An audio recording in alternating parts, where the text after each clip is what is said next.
प्रदेश की झील है। तो देखिए एक यहाँ पर है सूरज ताल झील। तो यह हिमाचल प्रदेश के बाड़ालाचा दर्रे में स्थित है। आपको याद रखना है, बाड़ालाचा दर्रे के पास ये स्थित है। इसके अलावा हिमाचल प्रदेश की सबसे ऊंचाई पर स्थित झील है कौन सी? सूरज ताल झील। आपको याद रखना है, इंपॉर्टेंट है।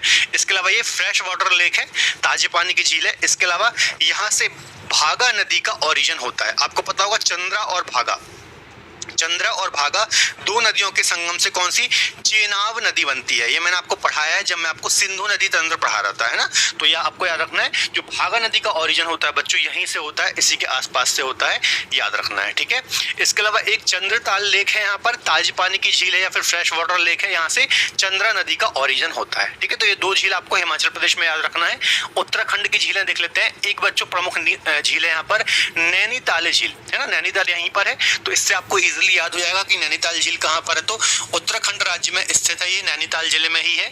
इसके अलावा एक रूपकुंड झील है यहाँ पर। यह झील अपने किनारे पर 500 से अधिक मानव कंकालों के पाए जाने के कारण प्रसिद्ध है। एग्जाम में ऐसा क्वेश्चन बन सकता है कि किस झील के किनारे या फिर इनमें से किस झील के किनारे 500 से अधिक मानव कंकाल पाए जाए हैं या फिर ह्यूमन की जो स्केलेटन है ये पाए गए हैं। तो आपको याद रखना है, जो रूपकुंड झील है उत्तराखंड राज्य की, यहाँ पर ये पाए गए हैं कंकाल, ठीक है।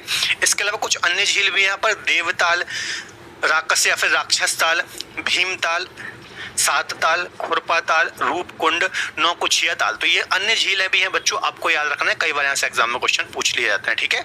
सिक्किम की झीलें देख लेते हैं। सिक्किम में एक बहुत ही महत्वपूर्ण झील है जिसका नाम है चोलामू, है ना। इसकी विशेषता क्या है बच्चों?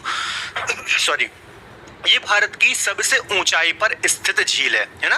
भारत की सबसे हाइट पर स्थित या फिर ऊंचाई पर स्थित झील है।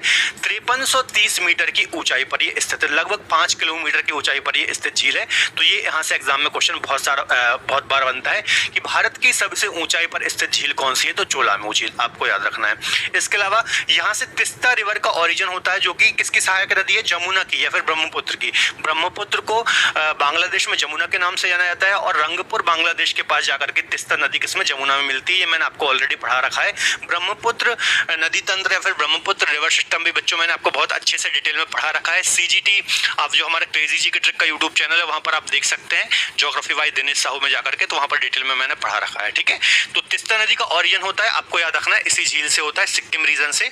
यह झील विश्व में तैरती द्वीपीय झील के रूप में प्रसिद्ध है ना। इसको क्या संज्ञा दी जाती है? काफी ऊंचाई पर स्थित है, तो विश्व की तैरती हुई द्वीपीय झील के रूप में इसको बोला जाता है। तो ऐसे भी एग्जाम में क्वेश्चन बन सकता है कि किस झील को विश्व की तैरती द्वीपीय झील की संज्ञा दी जाती है? तो चोलामू झील को दी जाती है, क्योंकि ये सबसे ऊंचाई पर स्थित है। इसके अलावा सोंगमू लेक, ये भी सिक्किम रीजन में स्थित है, तो ये आपको याद रखना है। बाकी ज्यादा इंपॉर्टेंट चोलामू है, ठीक है। सिक्किम आपको पता होगा यहाँ पर स्थित है, सोंगमू और चोलामू दोनों आपको याद रखना है। आगे देख लेते हैं, आंध्र प्रदेश में एक बहुत ही